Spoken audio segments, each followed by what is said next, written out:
साधु के भेष में डकैत। लेखिका डॉक्टर करिश्मा कौशल। एक बार की बात है, एक गांव के पास जंगल के तरफ डाकुओं का एक झुंड रहता था। उन डाकुओं का सरदार साधु के भेष में रहता था। वो लोग व्यापारियों, अमीरों और राहगीरों को लूटा करते थे और उनसे लूटा हुआ धन गरीबों में बांटते थे। उन्हें लगता था कि राज्य में इन गरीबों को पूछने वाला कोई नहीं है। उन्हें राज्य की ओर से गरीबों के प्रति यह व्यवहार किसी विश्वासघात से कम नहीं प्रतीत होता था और उनकी बात एक हद तक सही भी थी। जिस जंगल में वो लोग रहते थे, वहाँ तक राज्य सुविधाएं नहीं पहुँच पाती थी, परंतु इस वजह से उसके मन में व्यापारियों और अमीर लोगों के प्रति नकारात्मक भाव भर गए थे। एक दिन कुछ व्यापारियों का झुंड राज्य की राजधानी में लगे व्यावसायिक मेले से लौट रहे थे। उनके पास व्यवसाय से कमाया हुआ बहुत सारा धन था, परंतु उन्हें उस रास्ते और जंगल के बारे में पता नहीं था। वो चलते चलते वहां पहुंच गए जहां वो डाकू लोग रहते थे। सारे डाकुओं ने धीरे धीरे उन्हें चारों तरफ से घेर लिया और देखते ही देखते सारे व्यापारी डाकुओं के घेरे के अंदर आ गए और फिर वो डाकू उन सभी व्यापारियों को डराने धमकाने लगे। तभी उन डाकुओं की नज़र से बचाकर एक व्यापारी अपने धन का थैला लेकर धीरे धीरे भागा और भागकर वो पास के एक तंबू में घुस गया और जोर जोर से सांसें ले रहा था।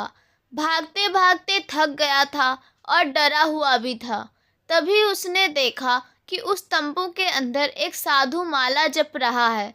उसके हांफने की आवाज़ सुनकर साधु जप से उठा और उस व्यापारी से गुस्से में पूछा कि उसने उसके जप में विघ्न क्यों डाला और आखिर उसने उसके तंबू में आने की हिम्मत कैसे की। इससे पहले कि साधु कुछ और बोल पाता, व्यापारी ने धन से भरा हुआ थैला उस साधु को संभालने के लिए दे दिया और कहा, पूरे साल की मेहनत के बाद राजधानी के मेले में जो धन प्राप्त हुआ है वो आपको दे रहा हूँ। ये मेरे परिवार की रोजी रोटी के लिए है। हमें डाकुओं ने घेर लिया है। यदि हम मारे गए तो मेरे परिवार तक ये धन पहुँचा दीजिएगा, अन्यथा वो लोग भूख से मर जाएंगे। हम सुंदर नगर के निधि सरोवर के पास रहने वाले व्यापारी हैं। अब मैं जाता हूँ। यदि डाकुओं ने मुझे आपके पास देखा तो आपको भी मार देंगे। ये कहकर भागने लगा। साधु के मानो होठ सिल गए हों। वह कुछ कह ना सका। जब व्यापारी के जाने का एहसास हुआ तब वह यही कह पाया कि तुम निश्चिंत हो जाओ, मैं तुम्हारे धन की रक्षा करूँगा। व्यापारी के इस विश्वास ने डाकुओं के सरदार को अंदर तक झकझोर दिया था। वह ये सोचने पर मजबूर हो गया कि क्या राज्य की सुविधाएं उस जंगल में ना पहुंच पाने की वजह से वह जिन लोगों को लूटता था वो गलत था, क्योंकि वो भी तो मेहनत से धन कमाया करते थे और उन्हें राज्य से ये धन प्राप्त तो नहीं होता था। इन सब बातों ने उन डाकुओं के सरदार को परेशान कर दिया। उसे ऐसा लगता था कि वो सही काम करता है, जबकि आज उसे अपने किए पर पछतावा हो रहा था। तभी उसे व्यापारियों के चीखने की आवाज़ आई। वो भागता हुआ बाहर आया और उसने देखा कि व्यापारियों को बंदी बनाकर उन्हें उसके चेले डाकू मार रहे हैं। तभी वो तंबू के अंदर से छुपकर बाकी डाकुओं को रुकने का आदेश देता है। उनमें से एक डाकू ने हिम्मत कर तंबू में आकर आदेश के बारे में पूछा। तब सरदार डाकू ने कहा कि इन सभी व्यापारियों को जाने दो और इनका धन वापस कर दो। डाकू इस बात पर सहमत नहीं थे। उनके जीने खाने का ये एक स्रोत था। उस डाकू ने सरदार से कहा कि यदि ये गलत है तो हम आगे से मेहनत करके खाएंगे, परंतु अभी क्या खाएंगे और असहाय और वंचित लोगों को क्या खिलाएंगे। फिर सरदार ने कहा कि यदि ऐसी बात है तो लूट का आधा माल व्यापारियों को वापस कर दो और उन्हें जाने दो। इस पर सबकी सहमति बनी और व्यापारियों को आधा धन लौटाकर जाने की अनुमति दे दी गई।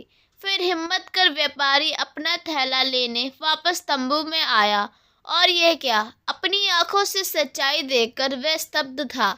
जिस साधु को उसने अपना थैला दिया था, वह साधु तो डाकुओं की टोली का सरदार था।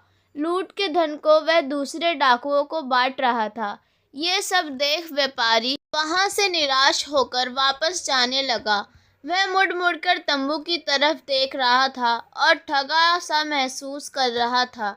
मगर उस साधु ने व्यापारी को जाते देख लिया था और बाहर आकर उसने कहा, रुको, तुमने जो धन का थैला मुझे दिया था वह ज्यों की त्यों ही है। और साधु ने व्यापारी का धन से भरा थैला वापस कर दिया। अपने धन को सलामत देखकर व्यापारी खुशी से गदगद हो गया और साधु को दान देने की इच्छा जाहिर की, परंतु साधु ने मना कर दिया और हाथ जोड़कर नमस्कार कर तंबू की ओर चला गया। व्यापारियों का झुंड भी खुशी खुशी अपने सुंदर नगर की ओर चल पड़ा। जब सरदार तंबू में वापस लौटा, तब वहां बैठे अन्य डाकुओं ने सरदार से पूछा कि हाथ में आए धन को इस प्रकार क्यों जाने दिया। तभी सरदार ने कहा, व्यापारी मुझे भगवान का भक्त जानकर भरोसे के साथ थैला दे गया था। उसी कर्तव्य भाव से मैंने उसके थैले को वापस दे दिया। किसी के विश्वास को तोड़ने से सच्चाई और ईमानदारी हमेशा के लिए शक के घेरे में आ जाती है। बिल्कुल वैसे ही जैसे राज्य की सुविधा यहाँ नहीं पहुँच पाने की वजह से हमारा राज्य से विश्वास उठ गया और हम सच्चाई और ईमानदारी के रास्ते से भटक गए। परंतु आज व्यापारी की बात सुनकर एहसास हुआ कि हम राज्य की सुविधा यहाँ तक नहीं पहुँच पाने का दृढ़ सच्चाई और ईमानदारी से धन प्राप्त कर रहे लोगों को उनका धन लूट कर देते हैं, और यह गलत है। आज से हम सब मिलकर मेहनत करेंगे और अपने साथ साथ सभी वंचित लोगों की सहायता भी करेंगे। सब सरदार की बात से सहमत हुए और डकैती छोड़कर ईमानदारी के धन कमाने की प्रतिज्ञा ली। दोस्तों, ये कहानी आपको कैसी लगी? अगर अच्छी लगी हो तो कृपया लाइक और सब्सक्राइब करना ना भूलें। धन्यवाद।